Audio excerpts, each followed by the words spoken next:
Assalamualaikum warahmatullahi wabarakatuh. Apa kabar semua? Semoga baik-baik saja ya. Pendidikan adalah senjata ampuh untuk mengubah dunia.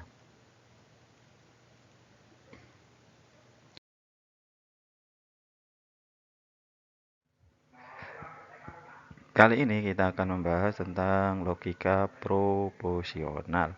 Logika merupakan cara berpikir sesuai dengan nalar atau sesuai dengan akal. Sedangkan proporsional itu berasal dari kata sifat itu proposisi atau juga disebut dengan pernyataan. Oke, untuk lebih lanjut kita bahas tentang logika proporsional ya. Definisi dari logika proporsional. Logika proporsional secara definisi berasal dari kata proposisi, di mana proposisi ini merupakan sebuah pernyataan yang menggambarkan keadaan benar atau salah dalam bentuk sebuah kalimat. Jadi proposisi itu suatu pernyataan di mana pernyataan itu kita bisa mengetahui benar atau salahnya.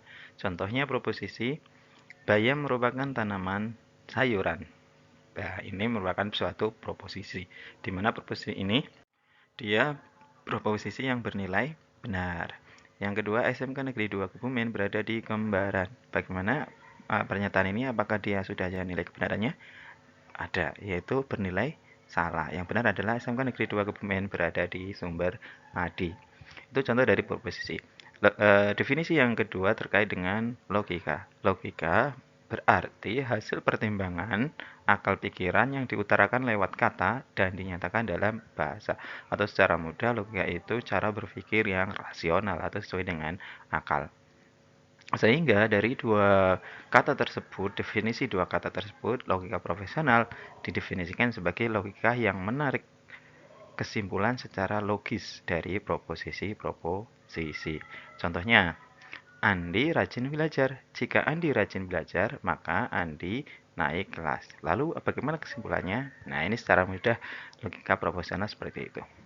Untuk memahami lebih lanjut, kita terlebih dahulu pelajari kata per kata dari logika proporsional terkait dengan proposisi. Di mana proposisi terdiri dari dua unsur. Yang pertama adalah unsur pokok, yang kedua namanya unsur lainnya. Unsur pokok dibagi menjadi subjek dan predikat. Unsur lainnya terdiri dari unsur kopula dan kuantor. Unsur pokok ini kita sudah biasa mengenal di pelajaran bahasa Indonesia ya. Ada subjek, ada predikat di dalam suatu pernyataan. Subjek itu pelakunya, predikat itu hal atau perilaku kegiatan yang dilakukan oleh subjek atau yang dikenai oleh subjek. Sedangkan kopula merupakan verba yang menghubungkan subjek dengan komplement. Contoh kopula itu ada kata adalah, kata yakni, kata merupakan. Nah, jadi kalau ada pernyataan dia adalah ayah dari seorang anak. Nah, ada kata adalah, di mana kata adalah itu sebagai kopula. Terus yang kedua ada kuantor. Kuantor disebut juga dengan quantifier. Quantifier atau kuantor merupakan kata yang mendahului kata benda sebagai fungsi untuk menunjukkan jumlah dari benda tersebut. Contohnya, semua kelas 10 semua siswa kelas 10 SMK Negeri 2 Kebumen laki-laki. Kuantor yang dimaksud di sini adalah yang menunjukkan jumlah semua siswa SMK Negeri 2 Kebumen kelas 10 adalah laki-laki. Yang menunjukkan jumlah kata apa? Semua. Ya, betul. Jadi nanti kuantor dibagi menjadi dua. Kuantor universal, contohnya adalah dengan adanya kata semua. Sedangkan yang kedua namanya kuantor eksistensial atau kata beberapa atau ada. Ini bagian dari unsur proposisi. Lalu proposisi kalau ada dua atau lebih, maka proposisi tersebut dikatakan proposisi majemuk. Jadi proposisi majemuk itu menjelaskan kemajemukan proposisi, anteseden dan konsekuen yang dipadukan. Jadi proposisi majemuk itu ada anteseden atau premis, yang kedua ada konsekuen atau kesimpulan. Ini termasuk proposisi majemuk.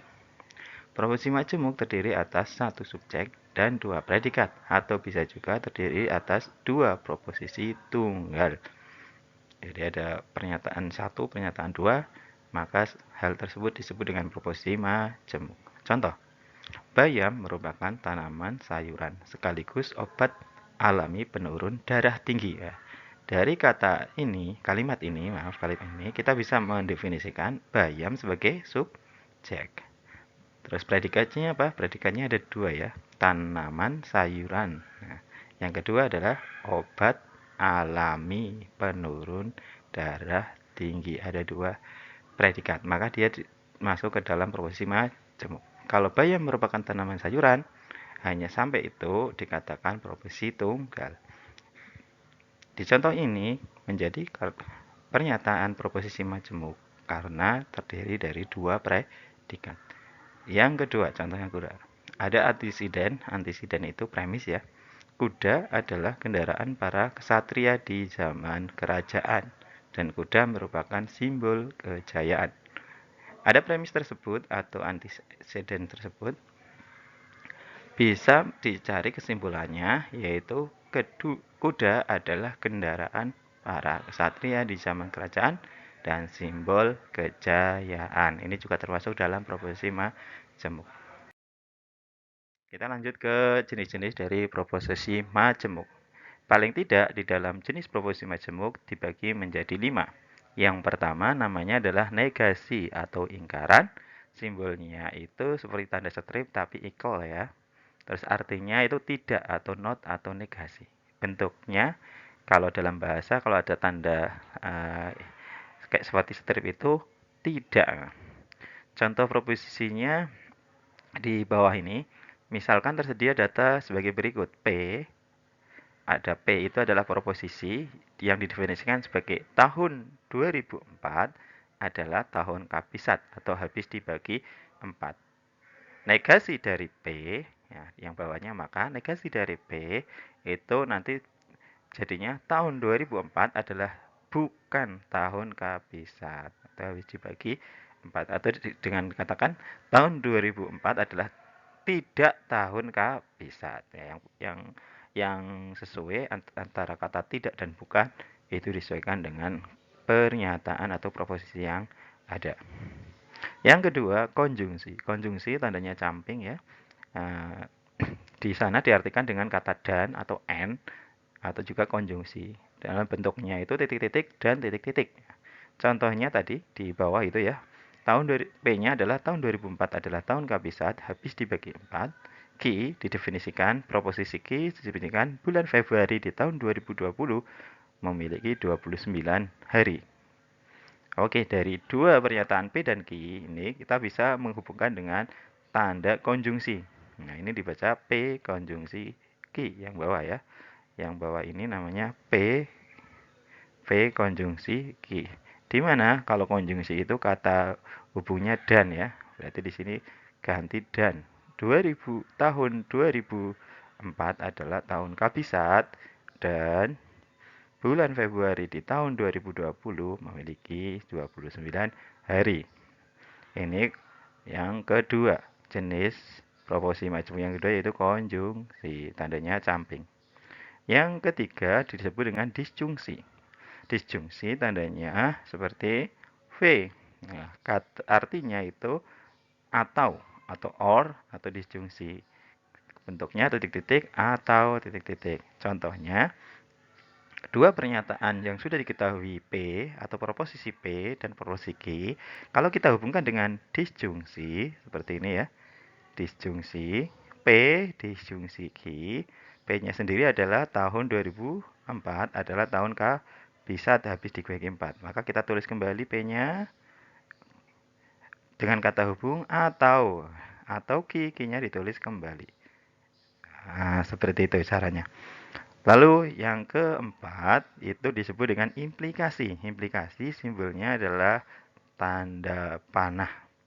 Nah, tanda panah. Dibaca jika titik-titik maka. Contohnya ada pernyataan P, ada proposisi P, ada Q. Jika proposisi P maka proposisi Q. Ini bacanya yang jika proposisi P maka proposisi Q. Maka untuk jika titik-titiknya diganti dengan P, isinya jika tahun 2004 adalah tahun kabisat, maka ganti Q. bulan Februari di tahun 2020 memiliki 29 hari gitu ya. Yang terakhir biimplikasi. Kalau tadi implikasi anak panahnya ke arah ke kanan, kalau biimplikasi dua-duanya ke kanan dan ke kiri. Bentuknya titik-titik bila dan hanya bila atau jika dan hanya jika. P jika dan hanya jika Q yang bawah ya. P jika dan hanya jika Q. Ini kalau kita tulis dalam kalimat menjadi tahun 2004 adalah tahun kabisat bila dan hanya bila bulan Februari di tahun 2020 memiliki 29 hari.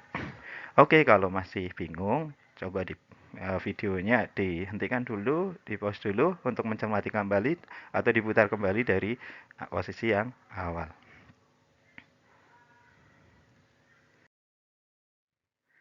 Setelah mengetahui pernyataan majemuk jenis-jenisnya, kita ingat kembali di dalam pernyataan atau proposisi itu pasti akan bernilai benar atau salah.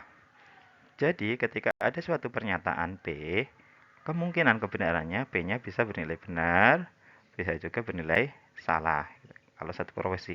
Lalu bagaimana kalau dua pernyataan, contohnya atau dua proposisi, yaitu proposisi P dan Q, kemungkinan kebenarannya tentunya ada 4 kemungkinan, di mana P-nya bisa benar, P-nya bisa salah, Q-nya juga bisa benar dan bisa salah. Ketika P-nya benar, maka Q-nya bisa benar.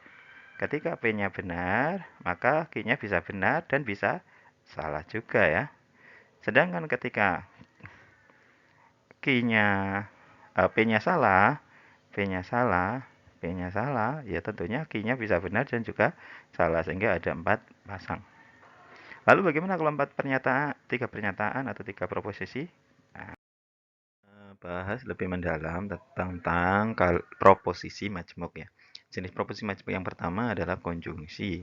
Ya, tandanya samping, kalau ada P konjungsi Q berarti P samping Q, dibaca dengan P dan Q. Dia akan bernilai benar jika keduanya benar. Jadi P dan Q akan bernilai benar jika keduanya benar. Nah, selain itu dia tidak bernilai benar. Kalau kita lihat di tabel itu ya, P dan Q itu ada 4 kemungkinan nilai kebenaran. Baris pertama itu P-nya benar, Q-nya benar, maka P dan Q-nya benar. Baris yang kedua P-nya benar, Q-nya salah, maka P dan Q-nya bernilai salah.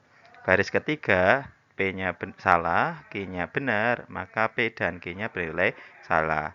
P-nya salah, Q-nya salah baris yang keempat, maka P dan Q-nya bernilai salah. Contohnya, Semarang ibu kota Provinsi Jawa Tengah dan Kebumen kota Beriman. Kalau Semarang ibu kota Jawa Tengah itu benar, terus Kebumen kota Beriman benar, benar dan benar, dia akan bernilai benar sesuai dengan baris yang pertama. Coba kalau kalimatnya dirubah yang Semarang bukan ibu kota Jawa Tengah, salah kan ya? Nilai kebenarannya, dan Kebumen kota Beriman, salah dan benar, dia akan bernilai salah, baris yang ketiga gitu ya. Setelah konjungsi seperti tadi, untuk tabel kebenaran konjungsi kita ke disjungsi. Disjungsi simbolnya adalah tanda V ya, atau dibaca atau P disjungsi Q, P atau Q.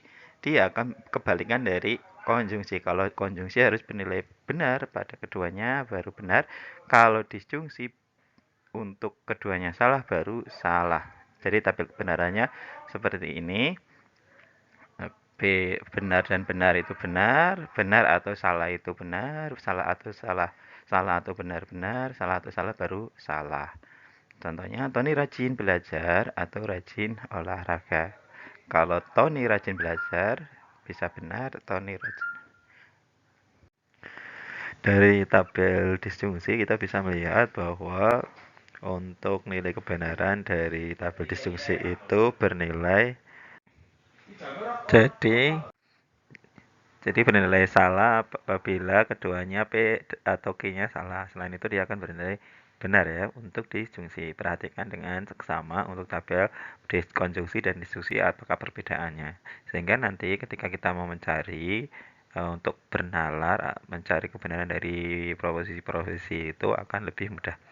Selanjutnya implikasi ya. Implikasi simbolnya tadi adalah anak panah ya, arahnya ke kanan.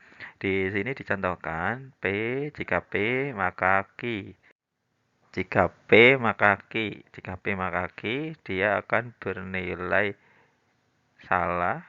Apabila P-nya benar, Q-nya salah. Yang lainnya dia akan bernilai benar ya, bernilai benar. Contohnya jika Andi belajar maka naik kelas. Jika Andi belajar maka naik kelas. Di situ yang membedakan di tabel implikasi dia di baris yang kedua. Dia akan bernilai salah. Apabila P-nya benar, Q-nya salah. Selain itu akan bernilai benar. Jadi jika benar maka benar akan bernilai proposisi majemuknya adalah benar. Jika salah maka benar akan bernilai benar. Jika salah maka salah, dia akan bernilai benar. Nah, selanjutnya biimplikasi jenis proposisi majemuk yang keempat. Simbolnya anak panah kanan dan kiri ya. Bacanya jika dan hanya jika. P jika dan hanya jika Q. Bacanya seperti itu. Dia akan bernilai benar apabila P-nya dan Q-nya mempunyai nilai kebenaran yang sama. Bisa bernilai benar, bisa bernilai salah. Kita perhatikan di tabel kebenaran itu. Di baris pertama, P-nya benar, Q-nya benar. P jika dan hanya Q, itu dia akan bernilai benar. Dan yang sama, nilai kebenaran untuk P dan Q itu di baris yang keempat. Dia sama-sama mempunyai nilai kebenaran salah. Karena mempunyai nilai kebenaran sama, salah jika dan hanya jika salah, dia akan bernilai benar. Contohnya, Budi mandi pagi jika dan hanya jika bangun pagi. Budi mandi pagi dianggap benar, terus bangun pagi dianggap benar, maka benar jika dan hanya jika benar akan bernilai benar. Oke, lanjutnya ke soalnya. Tentukan nilai kebenaran berikut. Jadi untuk menentukan nilai kebenaran ini kita harus tahu tabel kebenaran tadi ya, harus paham tentang tabel kebenaran yang tadi itu.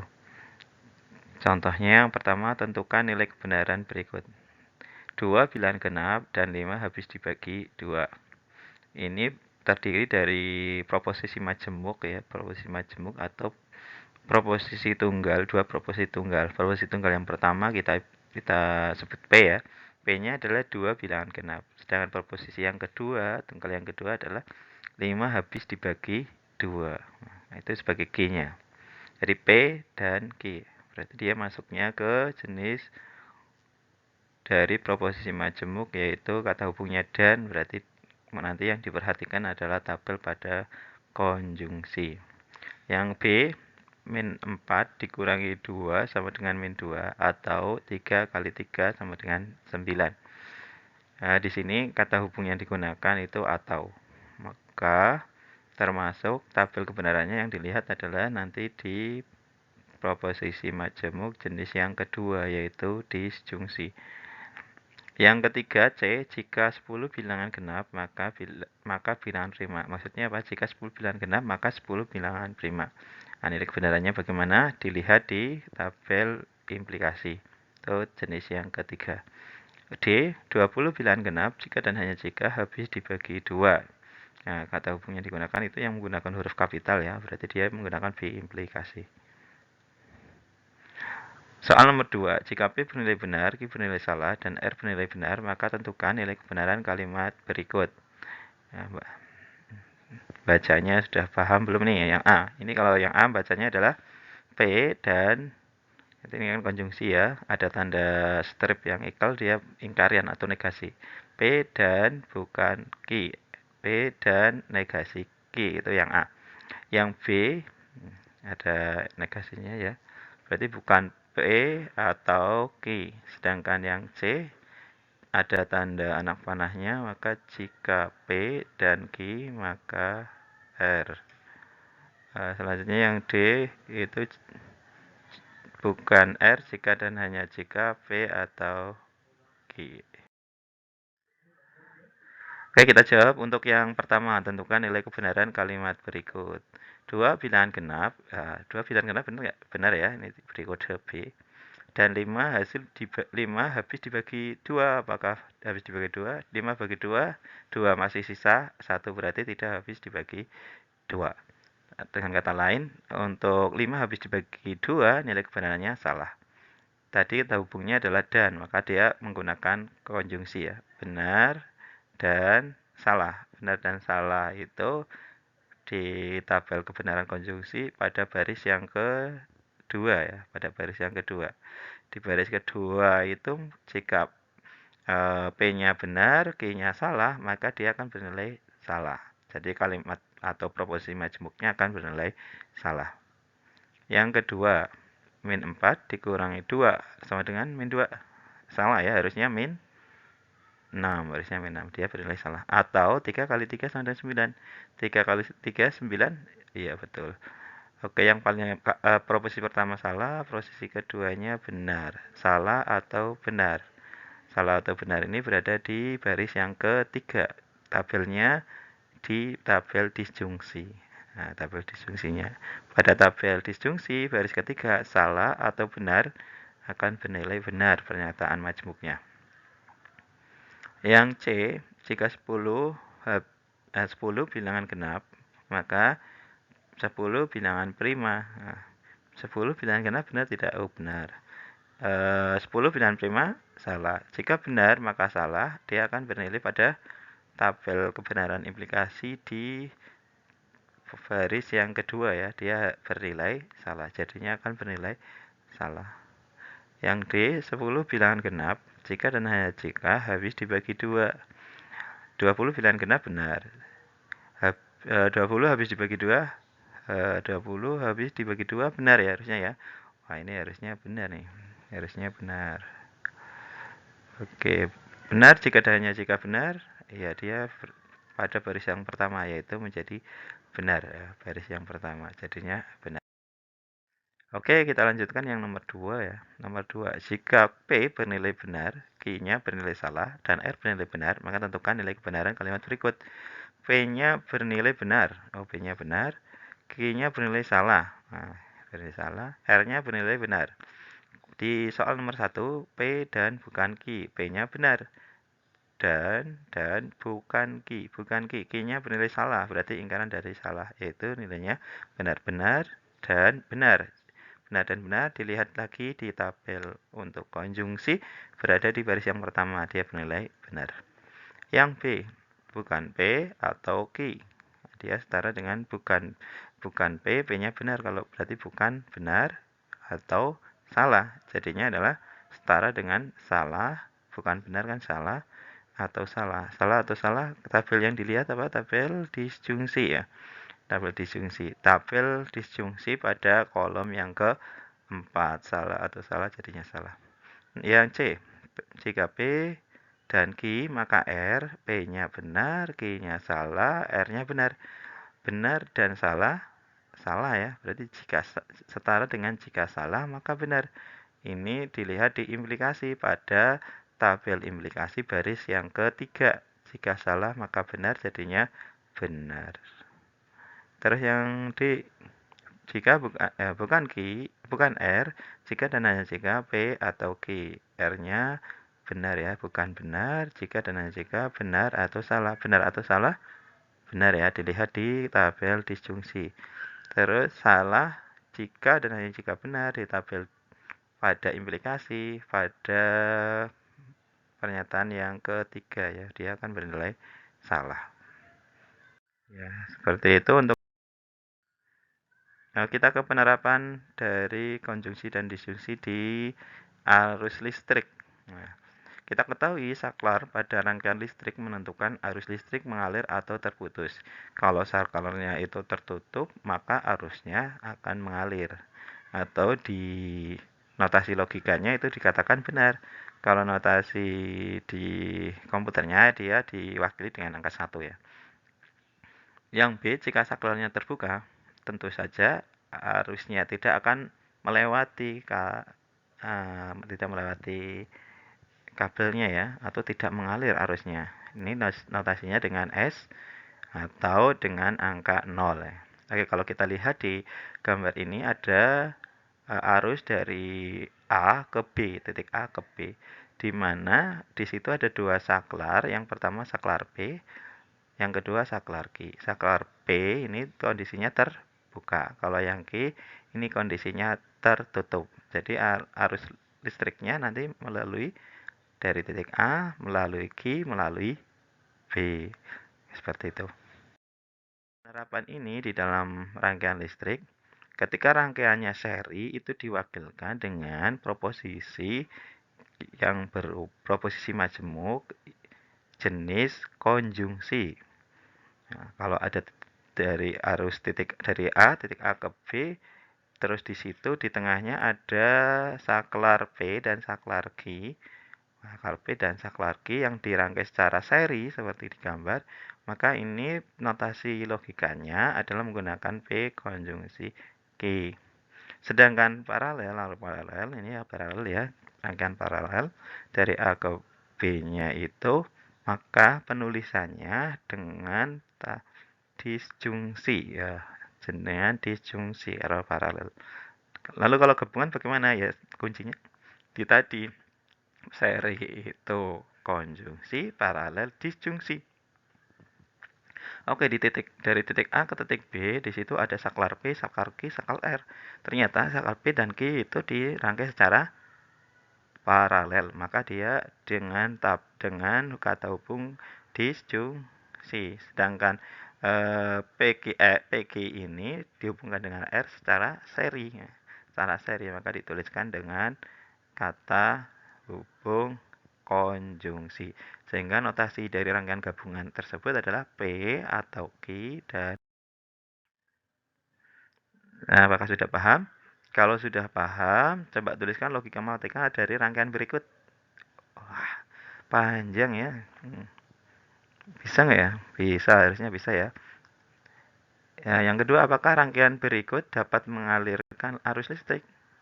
Wah, kira-kira bisa nggak nih? Oke, kita bahas dari yang pertama. Oke, kita coba kerjakan untuk nomor 1 ya. Di situ kita lihat ternyata saklar P dan Q dia tersambung secara seri. Berarti dia menggunakan konjungsi ya, P dan Q. Selanjutnya dari P dan Q ini disambungkan dengan saklar R secara paralel. Kalau paralel itu menggunakan disjungsi ya, jadi P dan Q atau R. Lanjutnya box yang kedua itu P dan S dia disambung secara paralel, maka disjungsi P dan S. Selanjutnya dari ketiga komponen itu dengan disambungkan dengan Q ya, P dan Q atau R dihubungkan dengan P atau S dihubungkan dengan Q secara seri. Karena secara seri maka dituliskan dengan disjungsi. Jadi P dan Q atau R dan P atau S dan Q. Nah, itu seperti itu. Yang kedua, apakah rangkaian berikut dapat mengalirkan listrik? Oke, tadi ketika dapat mengalirkan listrik, logikanya P dan Q ini kan tersambung secara paralel atau Q ya. Di mana P-nya terbuka. P-nya terbuka berarti nilainya 0. Q-nya tertutup. Q-nya tertutup berarti nilainya 1. Oke, 1. P atau Q 0 atau 1 sama dengan kalau 0 atau 1, 0 itu kan salah ya. Salah atau P 1 itu benar. Berarti salah atau benar? Ya pasti benar. Karena benar, maka jadi rangkaian tersebut akan mengalirkan arus listrik. Oke, untuk serba-serbinya ini yang pertama jelaskan yang dimaksud proposisi. Buatlah masing-masing berupa proposisi yang benar dan salah. Jelaskan unsur-unsur proposisi. 4. Jelaskan yang dimaksud proposisi majemuk dan contohnya. Yang 5. Buatlah tabel kebenaran dari konjungsi, disjungsi, dan implikasi dan biimplikasi. Yang ke-6. Tentukan nilai kebenaran kalimat berikut. A. Semua ikan hidup di darat dan 3 bilangan prima. B, C, D seperti itu ya. Terus berikutnya, apakah rangkaian berikut dapat mengalir arus listrik? Yang B juga apakah dia juga dapat mengalirkan arus listrik? Demikian untuk video kali ini, semoga bermanfaat. Terima kasih. Assalamualaikum warahmatullahi wabarakatuh.